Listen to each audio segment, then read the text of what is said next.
Part 1. According to tradition, the man who held the Galactic Medal of Honor could do no wrong. In a strange way, Captain Don Mathers was to learn that this was true. Don Mathers snapped to attention, snapped a crisp salute to his superior, said, "Sub-Lieutenant Donald Mathers reporting, sir." The Commodore looked up at him, returned the salute, looked down at the report on the desk. He murmured, "Mathers, one-man scout V-102, Sector A22-K223. "Yes, sir," Don said. The Commodore looked up at him again. "You've been out only 5 days, Lieutenant." "Yes, sir. On the third day I seemed to be developing trouble in my fuel injectors. I stuck it out for a couple of days, but then decided I'd better come in for a check," Don Mathers added. "As per instructions, sir." Of course. In a scout you can hardly make repairs in space. If you have any doubts at all about your craft, orders are to return to base. It happens to every pilot at one time or another." "Yes, sir." "However, Lieutenant, it has happened to you 4 times out of your past 6 patrols." Don Mathers said nothing. His face remained expressionless. "The mechanics report that they could find nothing wrong with your engines, Lieutenant?" "Sometimes, sir, whatever is wrong fixes itself. Possibly a spot of bad fuel. It finally burns out and you're back on good fuel again. But by that time you're also back at the base." The Commodore said impatiently, "I don't need a lesson in the shortcomings of the one-man scout, Lieutenant. I piloted one for nearly 5 years. I know their shortcomings, and those of their pilots." "I don't understand, sir." The Commodore looked down at the ball of his thumb. "You're out in space for anywhere from 2 weeks to a month, all alone. You're looking for Kraden ships, which practically never turn up. In military history, the only remotely similar situation I can think of were the pilots of World War I pursuit planes in the early years of the war, when they still flew singly, not in formation. But even they were up there alone for only a couple of hours or so." "Yes, sir," Don said meaninglessly. The Commodore said, "We here at Command figure on you fellows getting a touch of space cafard once in a while and, imagining something wrong in the engines and coming in. But," here the Commodore cleared his throat, "4 times out of 6? Are you sure you don't need a psych, Lieutenant?" Don Mathers flushed. "No, sir, I don't think so." The Commodore's voice went militarily expressionless. "Very well, Lieutenant. You'll have the customary 3 weeks leave before going out again. Dismissed." Don saluted snappily, wheeled and marched from the office. Outside in the corridor he muttered a curse. What did that chair-borne brass hat know about space cafard? About the depthless blackness, the wretchedness of freefall, the tides of primitive terror that swept you in the animal realization that you were away from the environment that gave you birth, that you were alone. A million miles from your nearest fellow human. Space cafard in a craft little larger than a good-sized closet. What did the Commodore know about it? Don Mathers had conveniently forgotten the other's claim to 5 years' service in the Scouts. He made his way from Space Command Headquarters, 3rd Division, to Harry's Nuevo Mexico bar. He found the place empty at this time of the day and climbed onto a stool. Harry said, "Hi, Lieutenant. Thought you were due for a patrol. How come you're back so soon?"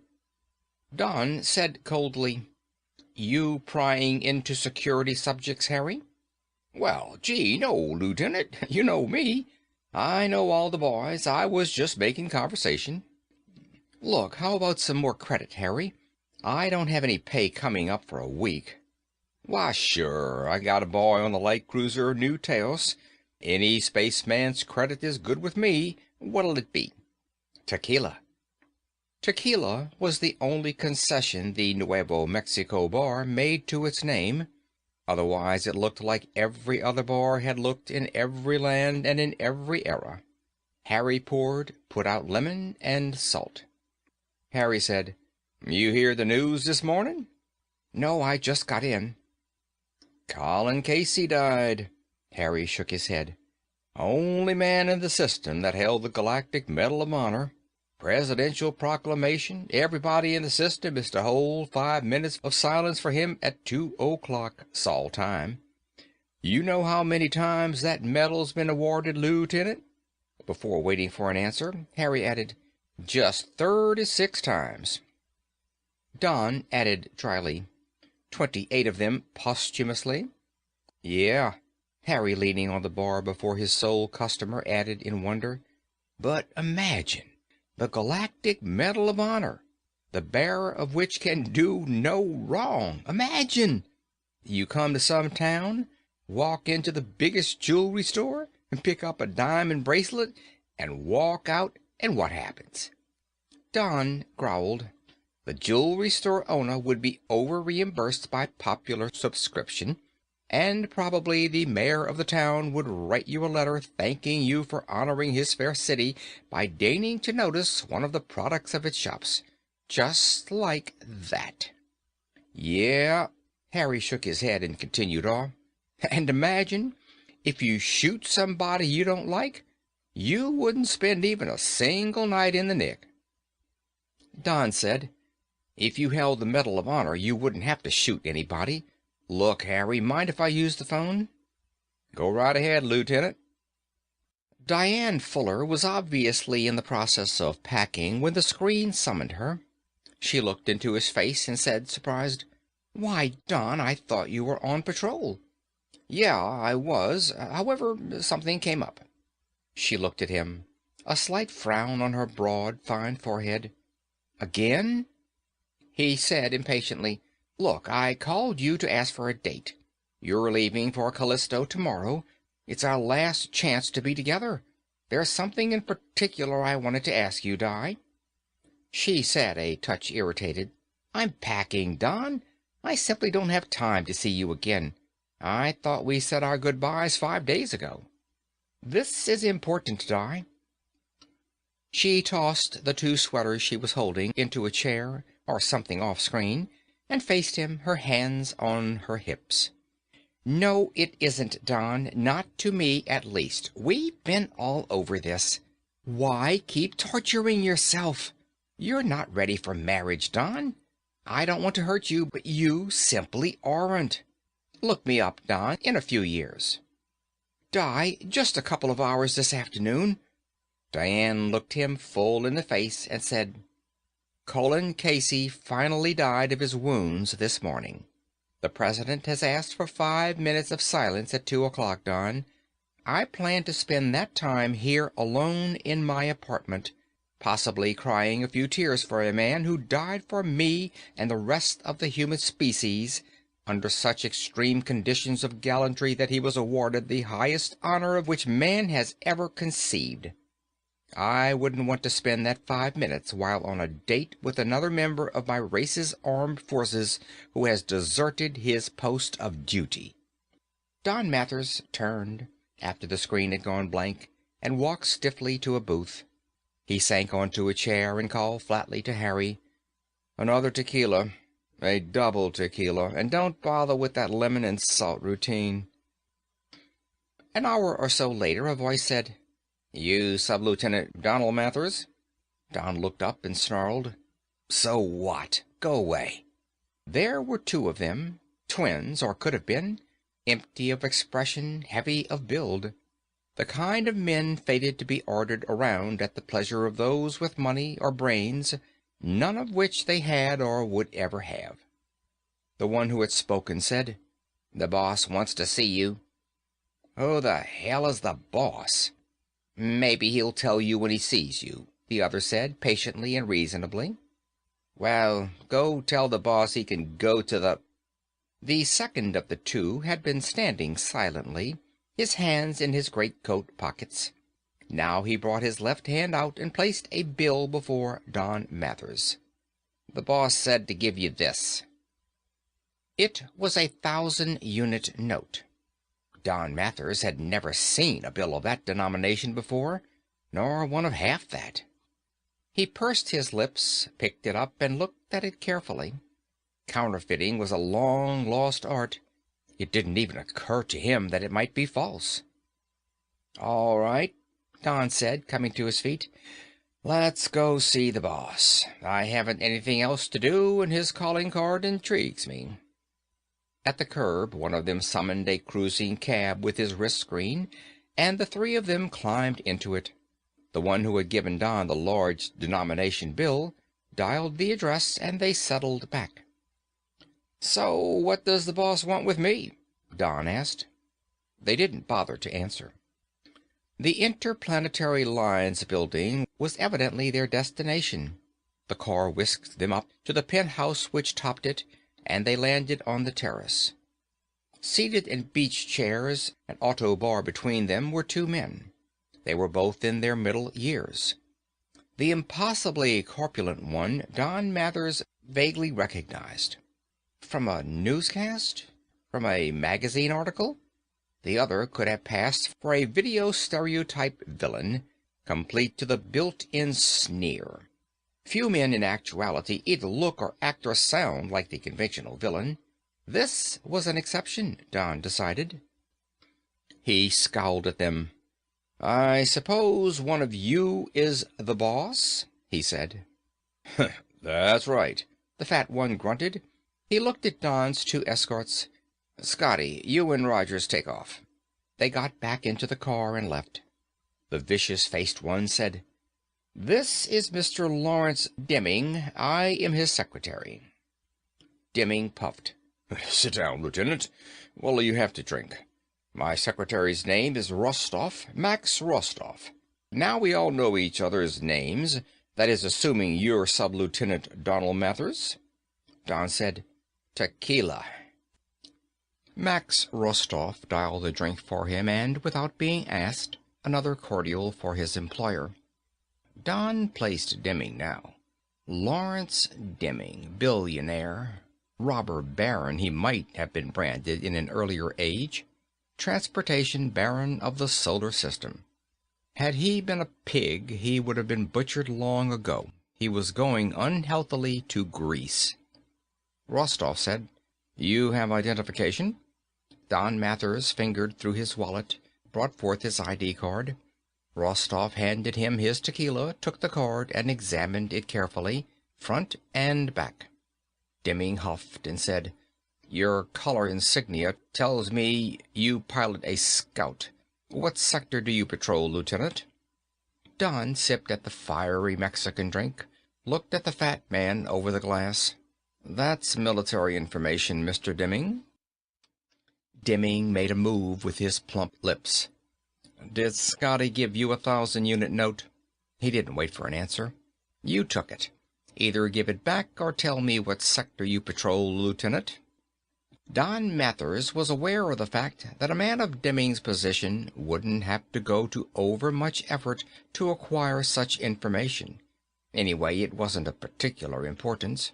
He shrugged and said, "A-22, K-223. I fly the V-102. Max Rostoff handed back the ID card to Don and picked up a solar system sector chart from the short-legged table that sat between the two of them and checked it. He said, "Your information was correct, Mr. Demming. He's the man."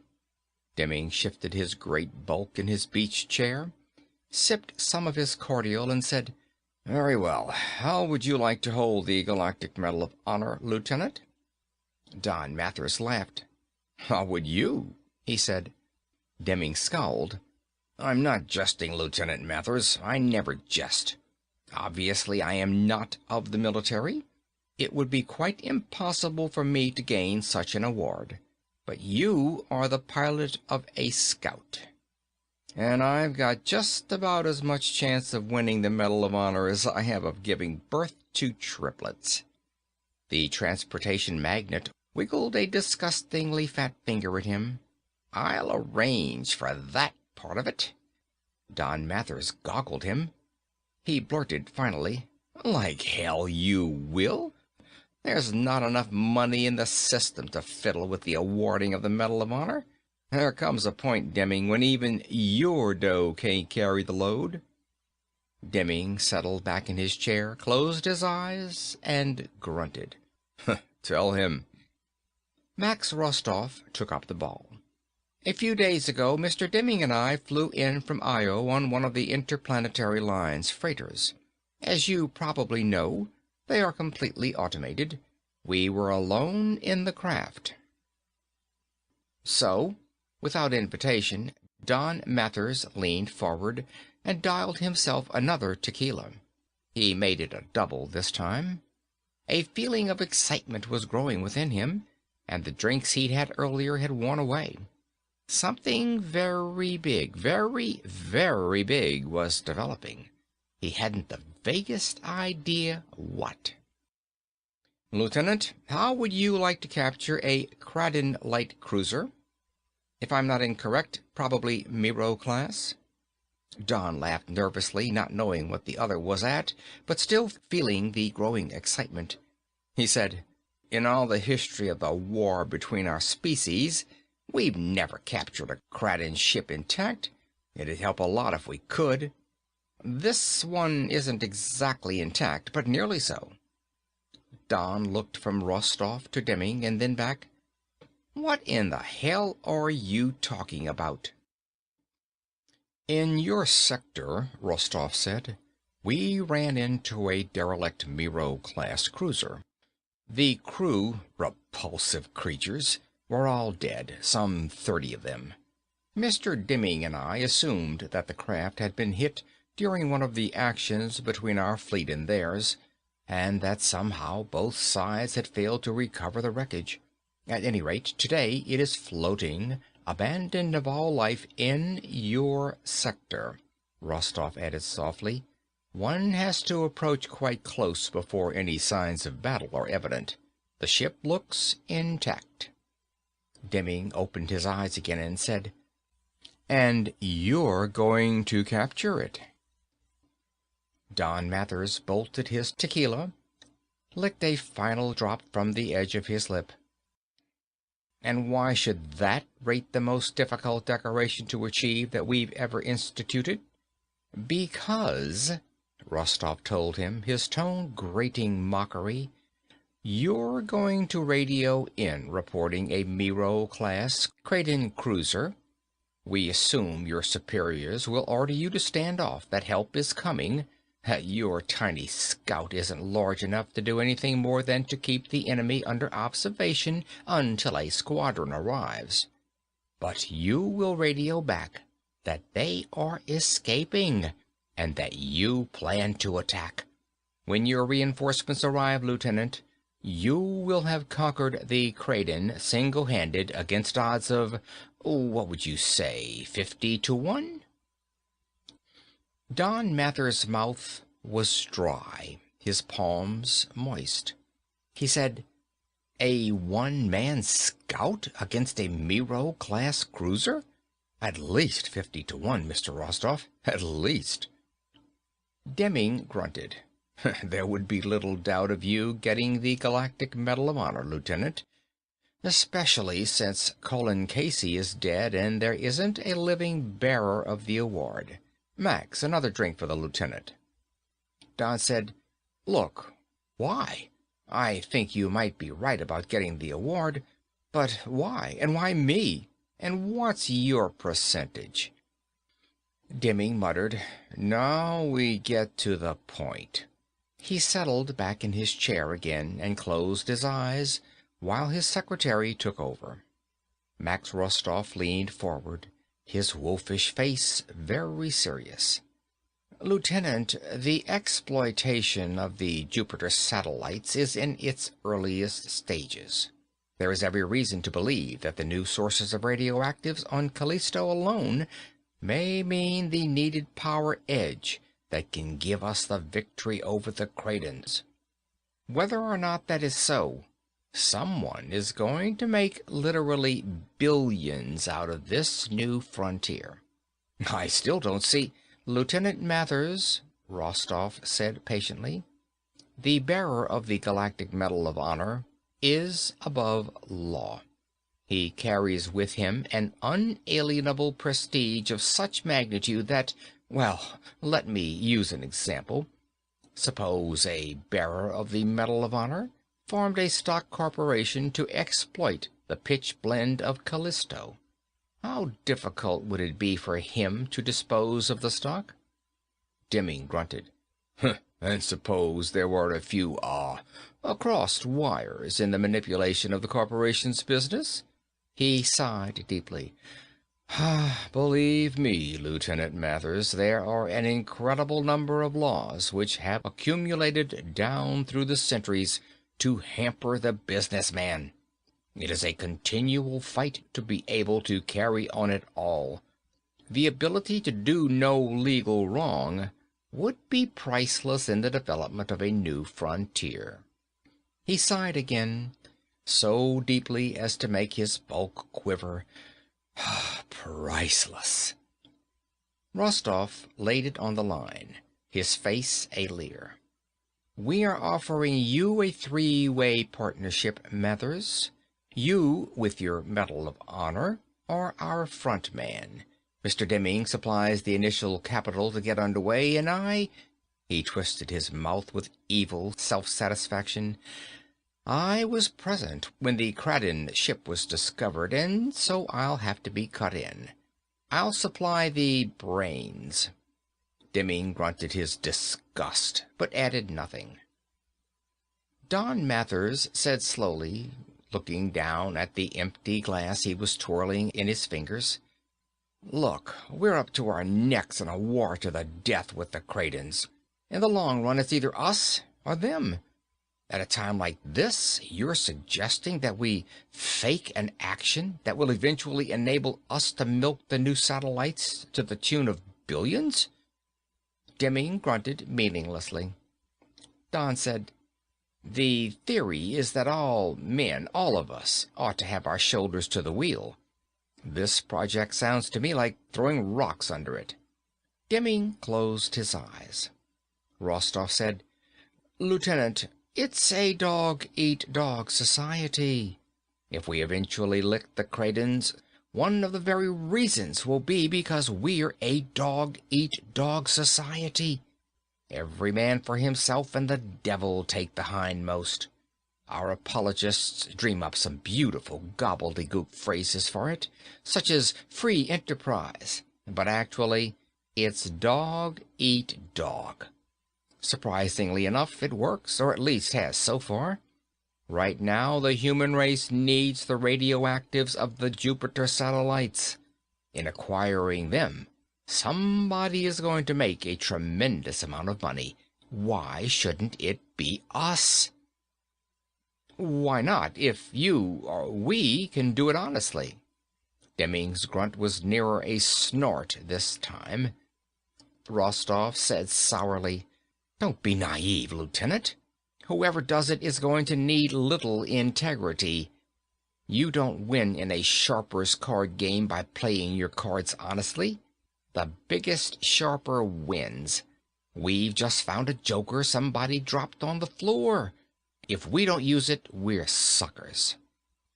Demming opened his pig eyes and said, All this is on the academic side. We checked your background thoroughly before approaching you, Mathers. We know your record, even before you entered the space service. Just between the three of us, wouldn't you like out? There are a full billion men and women in our armed forces. You can be spared. Let's say you've already done your share. Can't you see the potentialities in spending the rest of your life with the Galactic Medal of Honor in your pocket? It was there all right, drifting slowly. Had he done a more thorough job of his patrol last time, he should have stumbled upon it himself. If he had, there was no doubt that he would have at first reported it as an active enemy cruiser. Demming and Rostov had been right. The Kraden ship looked untouched by battle. That is, if you approached it from the starboard and slightly abaft the beam. From that angle in particular it looked untouched. It had taken several circlings of the craft to come to that conclusion. Don Mathers was playing it very safe. This thing wasn't quite so simple as the others had thought. He wanted no slip-ups. His hand went to a food compartment and emerged with a space thermos which should have contained fruit juice, but didn't. He took a long pull at it. Finally he dropped back into the position he'd decided upon and flicked the switch on his screen. A base lieutenant's face illuminated it. He yawned and looked questioningly at Don Mathers. Don said, allowing a touch of excitement in his voice, "Mathers, Scout V-102, Sector A22-K223. Yeah, the other began, still yawning. "I've spotted a Kraden cruiser, Miro class, I think." The lieutenant flashed into movement. He slapped a button before him. The screen blinked to be lit immediately again. A gray-haired fleet admiral looked up from papers on his desk. "Yes?" Don Mathers rapped. "Miro-class Kraden in Sector A22-K223, sir. I'm lying about 50 miles off, undetected thus far, I think. He hasn't fired on me yet, at least." The admiral was already doing things with his hands. Two subalterns came within range of the screen, took orders, dashed off. The admiral was rapidly firing orders into two other screens. After a moment he looked up at Don Mathers again. "Hang on, Lieutenant. Keep him under observation as long as you can. What are your exact coordinates?" Don gave them to him and waited. A few minutes later the admiral returned to him. "Let's take a look at it, Lieutenant." Don Mathers adjusted the screen to relay the Kraden cruiser. His palms were moist now, but everything was going to plan. He wished that he could take another drink. The admiral said, "Miro class, all right. Don't get too close, Lieutenant. They'll blast you to hell and gone. We've got a task force within an hour of you. Just hang on." "Yes, sir," Don said. An hour. He was glad to know that. He didn't have much time in which to operate. He let it go another 5 minutes, then he said, "Sir, they're increasing speed." "Damn," the admiral said, then rapid-fired some more into his other screens, barking one order after another. Don, letting his voice go very flat. "I'm going in, sir. They're putting on speed. In another 5 minutes they'll be underway to a point where I won't be able to follow. They'll get completely clear." The admiral looked up, startled. "Don't be a fool." "They'll get away, sir." Knowing that the other could see his every motion, Don Mathers hit the cocking lever of his flak-flak gun with the heel of his right hand. The admiral snapped, "Let it go, you fool. You won't last a second." Then, his voice higher, "That's an order, Lieutenant." Don Mathers flicked off his screen. He grimaced sourly and then descended on the Kraden ship, his flak-flak gun beaming it. He was going to have to expend every erg of energy in his scout to burn the other ship up to the point where his attack would look authentic, and to eliminate all signs of previous action. The awarding of the Galactic Medal of Honor, as always, was done in the simplest of ceremonies. Only the President and Captain Donal Mathers himself were present in the former's office in the presidential palace. However, as they both knew, every screen in the solar system was tuned into the ceremony. Don Mathers saluted and stood to attention. The President read the citation. It was very short, as Medal of Honor citations were always. "For conspicuous gallantry for and beyond the call of duty, in which you, single-handedly and against unbelievable odds, attacked and destroyed an enemy cruiser while flying a scout armed only with a short-beam flak-flak gun." He pinned a small bit of ribbon and metal to Don Mathers' tunic. It was an inconspicuous, inordinately ordinary medal, the Galactic Medal of Honor. Don said hoarsely, "Thank you, sir." The President shook hands with him and said, I am president of the United Solar System, Captain Mathers, supposedly the highest rank to which a man can attain. He added simply, I wish I were you.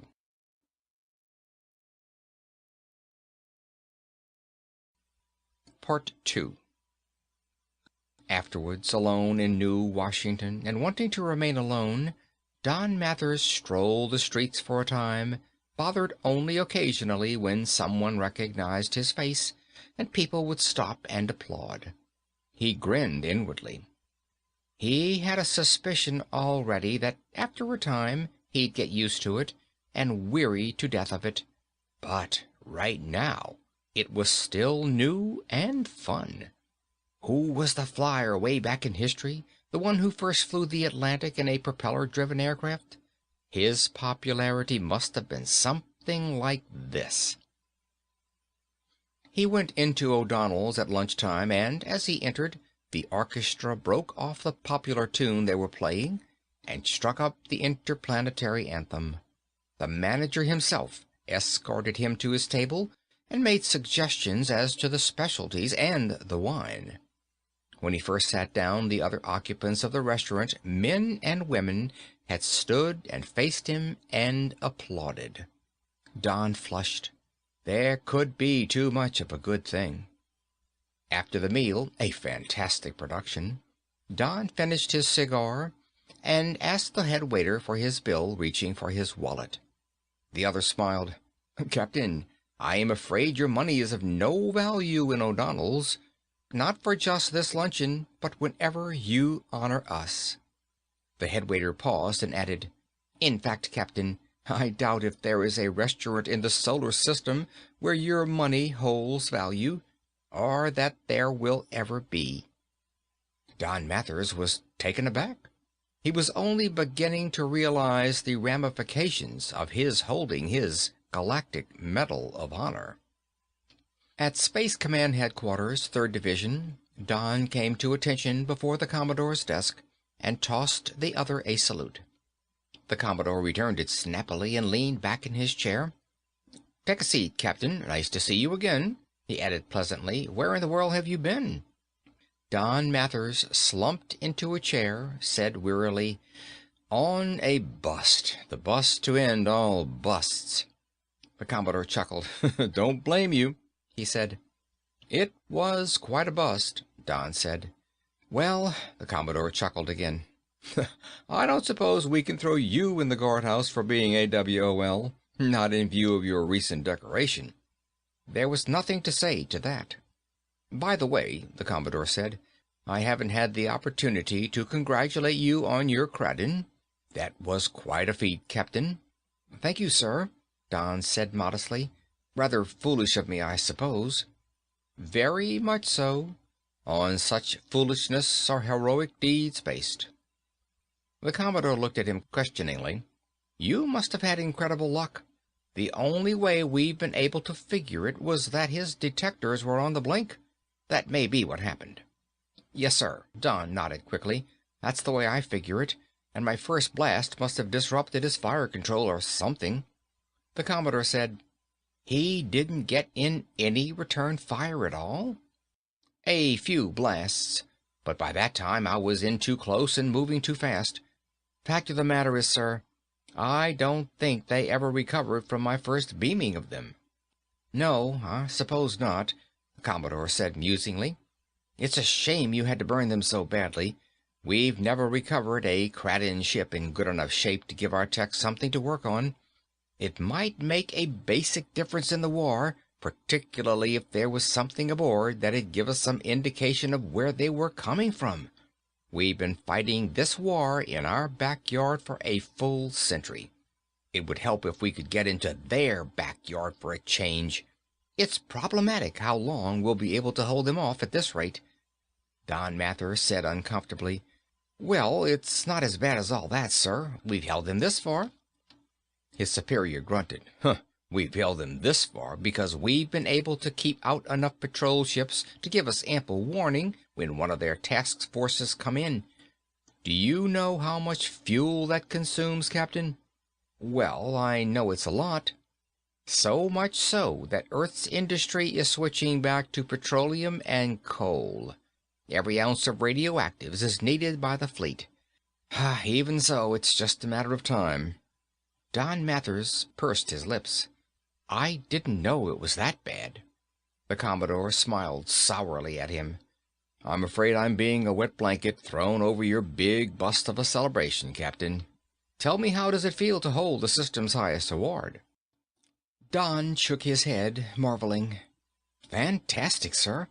Of course, like any member of the services, I've always known of the Medal of Honor, but, well, nobody ever expects to get it, he added wryly. Certainly not while he's still alive and in health. Why, sir, do you realize that I haven't been able to spend 1 unit of money since? There was an element of awe in his voice. Sir, do you realize that not even a beggar will take currency from me? The Commodore nodded in appreciation. You must understand the position you occupy, Captain. Your feat was inspiring enough, but that's not all of it. In a way, you combine a popular hero with an unknown soldier element. Awarding you the Galactic Medal of Honor makes a symbol of you, a symbol representing all the millions of unsung heroes and heroines who have died fighting for the human species. It's not a light burden to carry on your shoulders, Captain Mathers. I would imagine it a very humbling honor. Well, yes, sir, Don said. The Commodore switched his tone of voice. That brings us to the present and what your next assignment is to be. Obviously, it wouldn't do for you to continue in a scout. Big Brass seems to be in favor of using you for morale, and... Don Mathers cleared his throat and interrupted. Sir, I've decided to drop out of the space service. Drop out? The other stared at Mathers, uncomprehending. We're at war, Captain. Don nodded seriously. Yes, sir, but what you just said is true. I couldn't be used any longer in a scout. I'd wind up selling bonds and giving talks to old ladies' clubs. Well, hardly that, Captain. No, sir. I think I'd really be of more use out of the services. I'm tendering my resignation and making arrangements to help in the developing of Callisto and the other Jupiter satellites. The Commodore said nothing. His lips seemed whiter than before. Don Mathers said doggedly, Perhaps my prestige will help bring volunteers to work the new mines out there. If they see me, well, sacrificing, putting up with the hardships. The Commodore said evenly, Mr. Mathers, I doubt if you will ever have to put up with hardships again, no matter where you make your abode. However, good luck. You deserve it. Outside headquarters, Don Mathers summoned a cab and dialed his hotel. On the way over, he congratulated himself. It had gone easier than he had expected, really.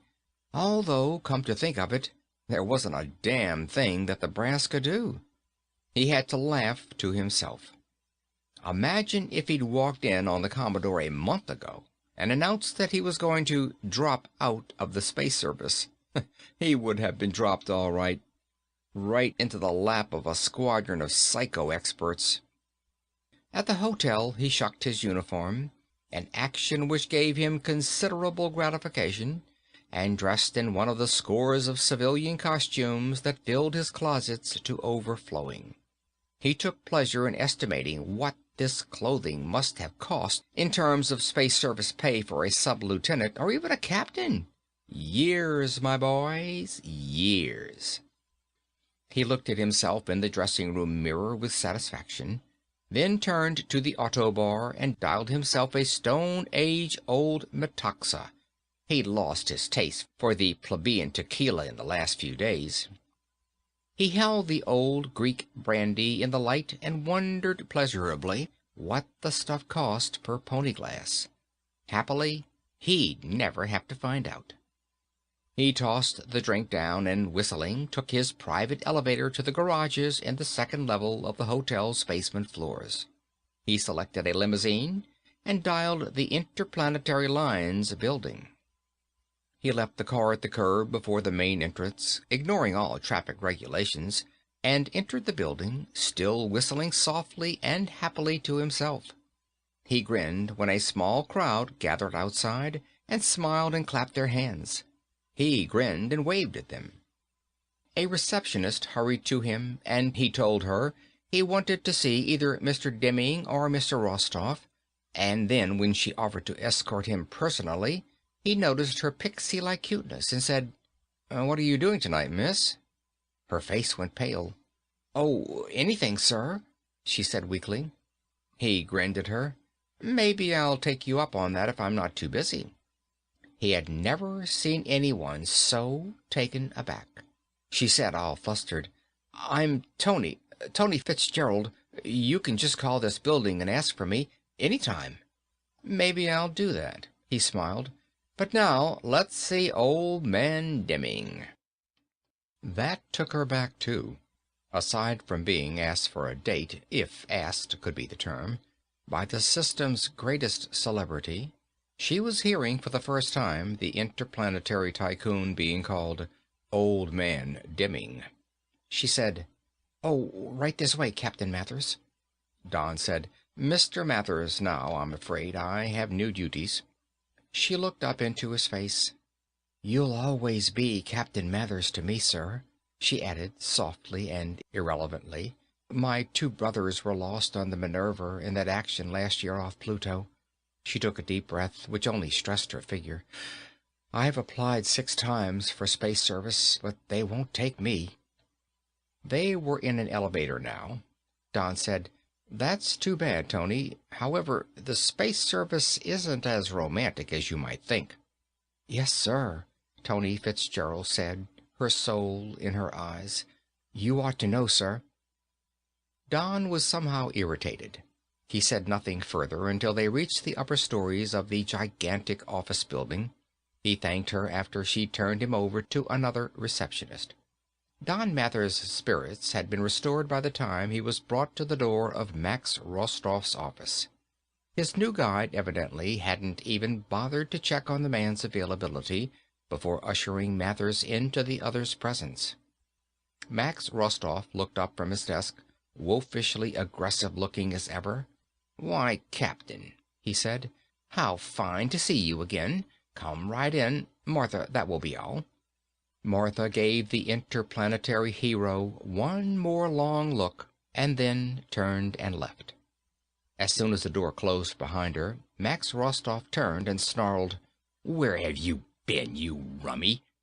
He couldn't have shocked Don Mathers more if he'd suddenly sprouted a unicorn's horn. "We've been looking for you for a week," Rostoff snapped. "Out of one bar into another, our men couldn't catch up with you. Damn it! Don't you realize we've got to get going? We've got a dozen documents for you to sign. We've got to get this thing underway before somebody else does." Don blurted, "You can't talk to me that way." It was the other's turn to stare. Max Rostoff said, low and dangerously, "No? Why can't I?" Don glared at him. Max Rostoff said, "Let's get this straight, Mathers. To everybody else but Demming and me, you might be the biggest hero in the solar system. But you know what you are to us?" Don felt his indignation seeping from him. "To us," Max Rostoff said flatly, "you're just another demi-buttocked incompetent on the make." He added definitely, "And make no mistake, Mathers, you'll continue to have a good thing out of this only as long as we can use you." A voice from behind them said, "Let me add to that. Period. End of paragraph." It was Lawrence Demming, who'd just entered from an inner office. He said, even his voice seemed flat, "And now that's settled, I'm going to call in some lawyers. While they're around, we conduct ourselves as though we're 3 equal partners. On paper, we will be." "Wait a minute now," Don blurted. "What do you think you're pulling? The agreement was we split this whole thing 3 ways." Demming's jowls wobbled as he nodded. "That's right. And your share of the loot is your Galactic Medal of Honor. That and the dubious privilege of having the whole thing in your name. You'll keep your medal, and we'll keep our share," he growled heavily. "You don't think you're getting the short end of the stick, do you?" Max Rostov said, "Let's knock this off and get the law boys in. We've got enough paperwork to keep us busy the rest of the week." He sat down again at his desk and looked up at Don. "Then we'll all be taking off for Callisto to get things underway. With any luck, in 6 months we'll have every ounce of pitchblende left in the system sewed up." There was a crowd awaiting his ship at the Callisto spaceport. A crowd modest by Earth standards, but representing a large percentage of the small population of Jupiter's moon. On the way out, a staff of the system's best speechwriters and 2 top professional actors had been working with him. Don Mathers gave a short preliminary talk at the spaceport, and then the important one, the one that was broadcast throughout the system that night from his suite at the hotel. He'd been well rehearsed, and they'd kept him from the bottle except for 2 or 3 quick ones immediately before going on. "The project at hand is to extract the newly discovered deposits of pitchblende on the satellites of Jupiter." He paused impressively before continuing. "It's a job that cannot be done in slipshod, haphazard manner. The system's need for radioactives cannot be overstressed.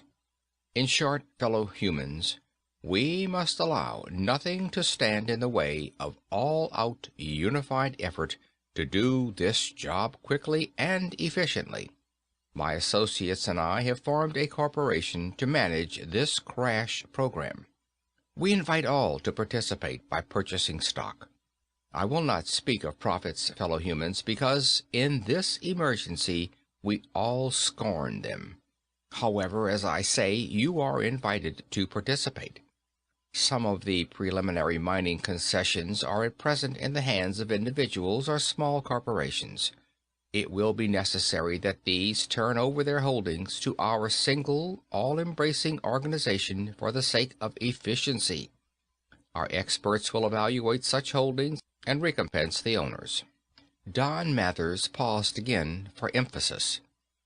"This is no time for quibbling. All must come in. If there are those who put private gain before the needs of the system, then pressures must be found to be exerted against them. We will need thousands and tens of thousands of trained workers to operate our mines, our mills, our refineries. In the past, skilled labor here on the satellites was used to double or even triple the wage rate on Earth and the settled planets and satellites. I need only repeat, this is no time for personal gain and quibbling. The corporation announces proudly that it will pay only prevailing Earth rates. We will not insult our employees by bribing them to patriotism through higher wages." There was more along the same lines. It was all taken very well, indeed, with enthusiasm. On the 3rd day, at an office conference, Don waited for an opening to say, "Look, somewhere here on Callisto is a young woman named Diane Fuller. After we get me established in an office, I'd like her to be my secretary." Demming looked up from some reports he was scanning. He grunted to Max Rostov, "Tell him," and went back to the papers. Max Rostov settled back into his chair. He said to the 2 bodyguards stationed at the door, "Scotty, Rogers, go and make the arrangements to bring that damn prospector into line."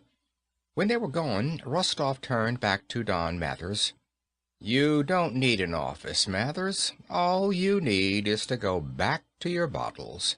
Just don't belt it so hard that you can't sign papers every time we need a signature." Don flushed angrily. "Look, don't push me, you 2. You need me. Plenty. In fact, from what I can see, this corporation needs me more than it does you."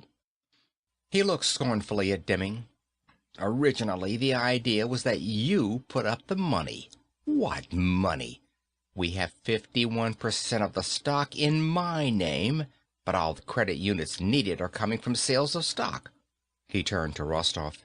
"You were supposed to put up the brains." "What brains?"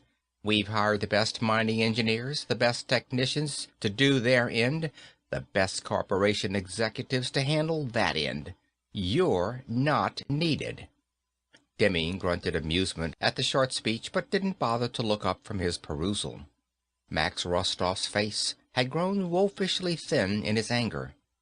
"Look, Bottle Baby," he sneered, "you're the only one that's vulnerable in this setup. There's not a single thing that Demming and I can be held to account for. You have no beefs coming for that matter. You're getting everything you ever wanted.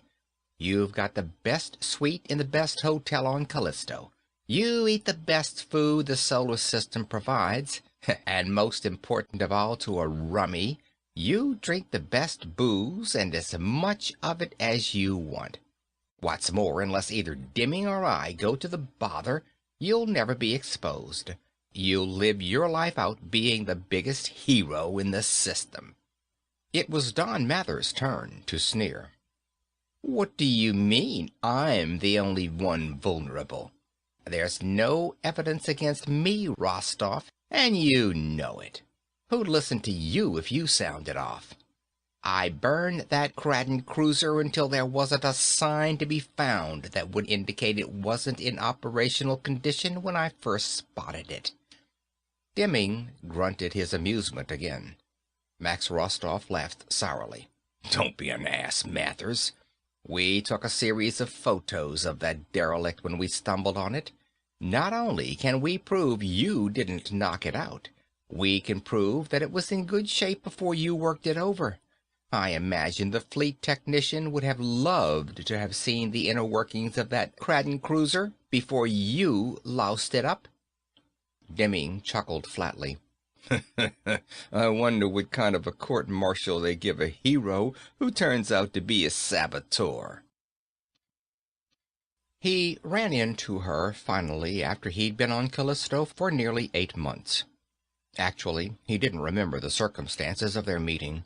He was in an alcoholic daze, and the fog rolled out, and there she was across the table from him. Don shook his head and looked about the room. They were in some sort of night spot. He didn't recognize it. He licked his lips, scowled at the taste of stale vomit. He slurred, "Hello, Di." Diane Fuller said, "Hi, Don." He said, I must have blanked out. Guess I've been hitting it too hard." She laughed at him. "You mean you don't remember all the things you've been telling me the past 2 hours?" She was obviously quite sober. Diane never had been much for the sauce. Don looked at her narrowly. "What have I been telling you for the past 2 hours?" "Mostly about how it was when you were a little boy, about fishing, and your first .22 rifle, and the time you shot the squirrel and then felt so sorry." "Oh," Don said. He ran his right hand over his mouth. There was a champagne bucket beside him, but the bottle in it was empty. He looked about the room for a waiter. Diane said gently, "Do you really think you need any more, Don?"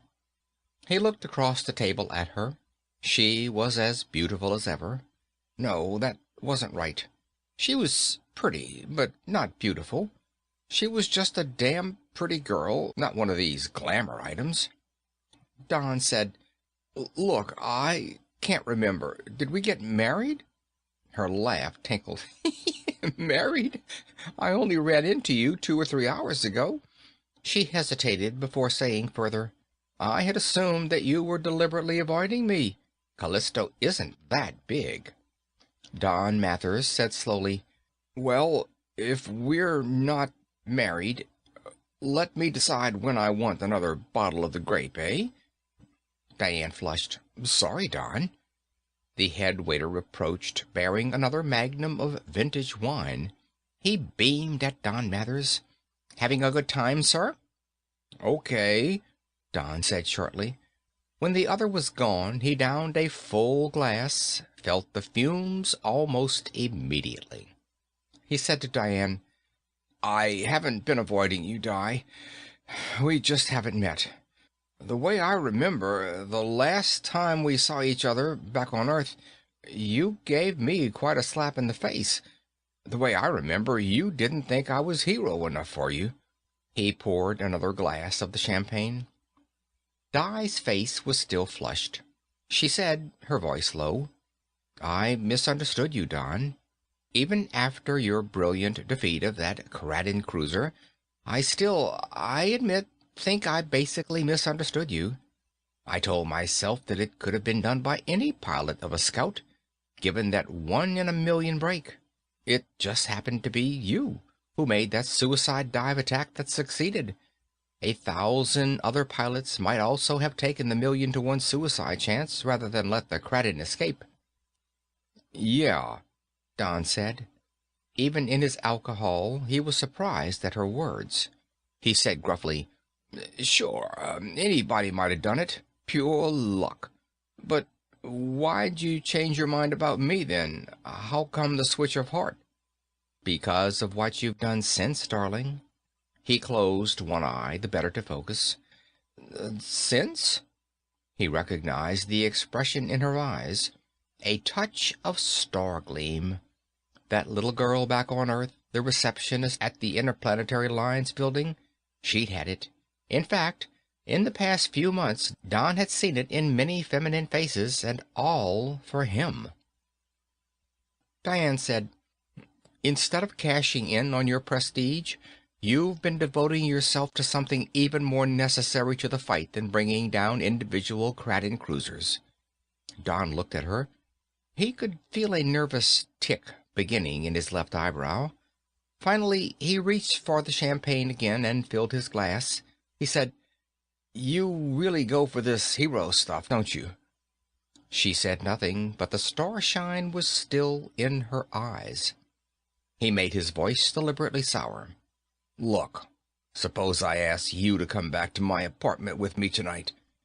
"Yes," she said softly. "And told you to bring your overnight bag along," he added brutally. Diane looked into his face. "Why are you twisting your inner self so hard, Don? Of course I'll come, if that's what you wanted." "And then," he said flatly, "suppose I kicked you out in the morning." Diane winced, but she kept her eyes even with his, her own moist now. "You forget," she whispered. "You have been awarded the Galactic Medal of Honor, the bearer of which can do no wrong." "Oh, God," Don muttered. He filled his glass, still again, motioned to a nearby waiter. "Yes, sir," the waiter said. Don said, "Look, in about 5 minutes I'm going to pass out. See that I get back to my hotel, will you? And that this young lady gets to her home. And waiter, just send my bill to the hotel, too." The other bowed. "The owner's instructions, sir, are that Captain Mathers must never see a bill in this establishment." Diane said, "Don!" He didn't look at her. He raised his glass to his mouth, and shortly afterward the fog rolled in again. When it rolled out, the unfamiliar taste of black coffee was in his mouth. He shook his head for clarity. He seemed to be in some working-class restaurant. Next to him in a booth was a fresh-faced sub-lieutenant of the— Don squinted at the collar tabs. Yes, of the Space Service. A scout pilot. Don stuttered, "What's going on?" The pilot said apologetically, "Sub-Lieutenant Pierpont, sir. You seemed so far under the weather, I took over." "Oh, you did, eh?" "Well, yes, sir. You were, well, reclining in the gutter, sir. In spite of your, well, appearance, your condition, I recognized you, sir." "Oh." His stomach was an objecting turmoil. The lieutenant said, "Want to try some more of this coffee now, sir? Or maybe some soup or a sandwich?" Don groaned. "Oh, no, thanks. Don't think I could hold it down." The pilot grinned. "You must have thrown a classic, sir." "I guess so. What time is it?" "No, that doesn't make any difference. What's the date?" Pierpont told him. It was hard to believe. The last he could remember, he'd been with Di in some nightclub. He wondered how long ago that had been. He fumbled in his clothes for a smoke and couldn't find one. He didn't want it anyway. He growled at the lieutenant. "Well, how go the one-man scouts?" Pierpont grinned at him. "Glad to be out of them, sir?" "Usually." Pierpont looked at him strangely. "I don't blame you, I suppose, but it isn't as bad these days as it used to be while you were still in the Space Service, sir." Don grunted. "How come? 2 weeks to a month all by yourself, watching the symptoms of space cafard progress. Then 3 weeks of leave to get drunk in. Then another stretch in space." The pilot snorted depreciation. "That's the way it used to be." He fingered the spoon of his coffee cup. "That's the way it still should be, of course, but it isn't. They're spreading the duty around now, and I spend less than 1 week out of 4 on patrol." Don hadn't been listening too closely, but now he looked up. "What do you mean?" Pierpont said, "I mean, sir, I suppose this isn't bridging security, seeing who you are, but fuel stocks are so low that we can't maintain full patrols any more." There was a cold emptiness in Don Mathers' stomach. He said, "Look, I'm still woozy. Say that again, Lieutenant." The lieutenant told him again. Don Mathers rubbed the back of his hand over his mouth and tried to think. He said, finally, "Look, Lieutenant, first, let's get another cup of coffee into me and maybe that sandwich you were talking about. Then would you help me to get back to my hotel?" By the 4th day, his hands weren't trembling any longer. He ate a good breakfast, dressed carefully, then took a hotel limousine down to the offices of the Mathers, Demming, and Rostoff Corporation. At the entrance to the inner sanctum, the heavy-set Scotty looked up at his approach. He said, "The boss has been looking for you, Mr. Mathers, but right now you ain't got no appointment, have you? Him and Mr. Rostoff is having a big conference. He says to keep everybody out." "That doesn't apply to me, Scotty," Don snapped. "Get out of my way." Scotty stood up reluctantly, but barred the way. "He said it applied to everybody, Mr. Mathers." Don put his full weight into a blow that started at his waist, dug deep into the other's middle. Scott doubled forward, his eyes bugging. Don Mathers gripped his hands together into a double fist and brought them upward in a vicious uppercut. Scotty fell forward and to the floor. Don stood above him momentarily, watchful for movement which didn't develop. The hefty bodyguard must have been doing some easy living himself. He wasn't as tough as he looked. Don knelt and fished from under the other's left arm a vicious-looking, short-barreled scrambler. He tucked it under his own jacket into his belt, then turned, opened the door, and entered the supposedly barred office. Demming and Rostoff looked up from their work across a double desk. Both scowled. Rostoff opened his mouth to say something, and Don Mathers rapped, "Shut up." Rostoff blinked at him. Demming leaned back in his swivel chair. "You're sober for a change," he wheezed almost accusingly.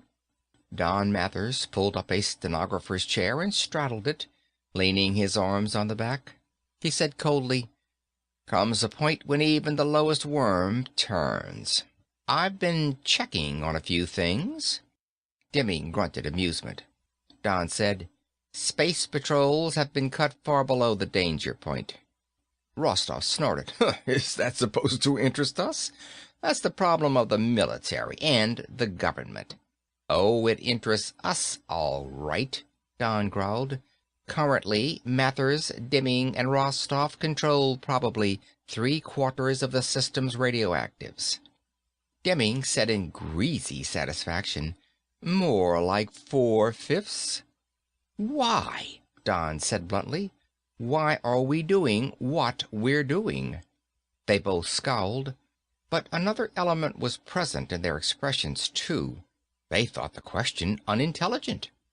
Demming closed his eyes in his porcine manner and grunted, "Tell him." Rostov said, "Look, Mathers, don't be stupid. Remember when we told you during that first interview that we wanted your name in the corporation, among other reasons, because we could use a man who was above law? That a maze of ridiculously binding ordinances have been laid on business down through the centuries?" "I remember," Don said bitterly. "Well, it goes both ways. Government today is also bound very strongly, and even in great emergency, not to interfere in business. These complicated laws balance each other, as you might say. Our whole legal system is based upon them. Right now, we've got government right where we want it. This is free enterprise, Mathers, at its pinnacle. Did you ever hear of Jim Fisk and his attempt to corner gold in 1869, the so-called Black Friday affair? Well, Jim Fisk was a peanut peddler compared to us. What's this got to do with the fleet having insufficient fuel to—" Don Mathers stopped as comprehension hit him. "You're holding our radioactives off the market, pressuring the government for a price rise which it can't afford." Demming opened his eyes and said flatly, "For triple the price, Mathers. But before we're through, we'll corner half the wealth of the system." Don said, But the species is at war." Rostov sneered. "You seem to be getting noble rather late in the game, Mathers. Business is business." Don Mathers was shaking his head. "We immediately began selling our radioactives at cost of production. I might remind you, gentlemen, that although we're supposedly a three-way partnership, actually, everything's in my name. You thought you had me under your thumb so securely that it was safe, and you probably didn't trust each other. Well, I'm blowing the whistle." Surprisingly fast for such a fat man, Lawrence Demming's hand flitted into a desk drawer to emerge with a twin of the scrambler tucked in Don's belt. Don Mathers grinned at him, even as he pushed his jacket back to reveal the butt of his own weapon. He made no attempt to draw it, however.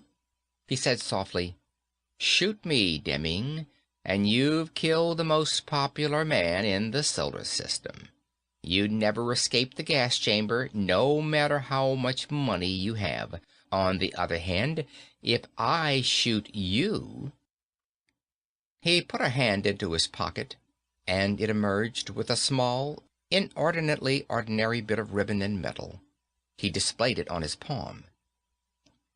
The fat man's face whitened at the ramifications, and his hand relaxed to let the gun drop to the desk. "Listen, Don," he broke out, "we've been unrealistic with you. We'll reverse ourselves and split, honestly, split three ways." Don Mathers laughed at him. "Trying to bribe me with money, Demming? Why don't you realize that I'm the only man in existence who has no need for money, who can't spend money? That my fellow men, whom I've done such a good job of betraying, have honored me to a point where money is meaningless?" Rostov snatched up the fallen gun, snarling, "I'm calling your bluff, you gutless rummy." Don Mathers said, "Okay, Rostov. There's just two other things I want to say first. One, I don't care if I die or not. Two, you're only 20 feet or so away, but you know what? I think you're probably a lousy shot. I don't think you've had much practice. I think I can get my scrambler out and cut you down before you can finish me." He grinned thinly. "Wanna try?" Max Rostov snarled a curse, and his finger whitened on the trigger. Don Mathers fell sideways, his hand streaking for his weapon. Without thought there came back to him the long hours of training in hand weapons, in judo, in hand-to-hand combat. He went into action with cool confidence.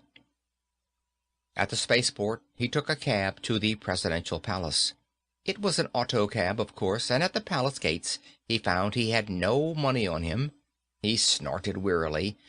It was the first time in almost a year that he'd had to pay for anything. 4 sentries were standing at attention. He said, "Do one of you boys have some coins to feed into this slot? I'm fresh out." A sergeant grinned, approached, and did the necessary. Don Mathers said wearily, "I don't know how you go about this. I don't have an appointment, but I want to see the president." "We can turn you over to one of the assistant secretaries, Captain Mathers," the sergeant said. "We can't go any further than that. While we're waiting, what's the chance of getting your autograph, sir? I got a kid." It wasn't nearly as complicated as he'd thought it was going to be. In half an hour, he was seated in the office where he'd received his decoration only. How long ago was it? Really less than a year? He told the story briefly, making no effort to spare himself. At the end, he stood up long enough to put a paper in front of the other, then sat down again. "I'm turning the whole corporation over to the government." The president said, "Wait a minute. My administration does not advocate state ownership of industry." "I know.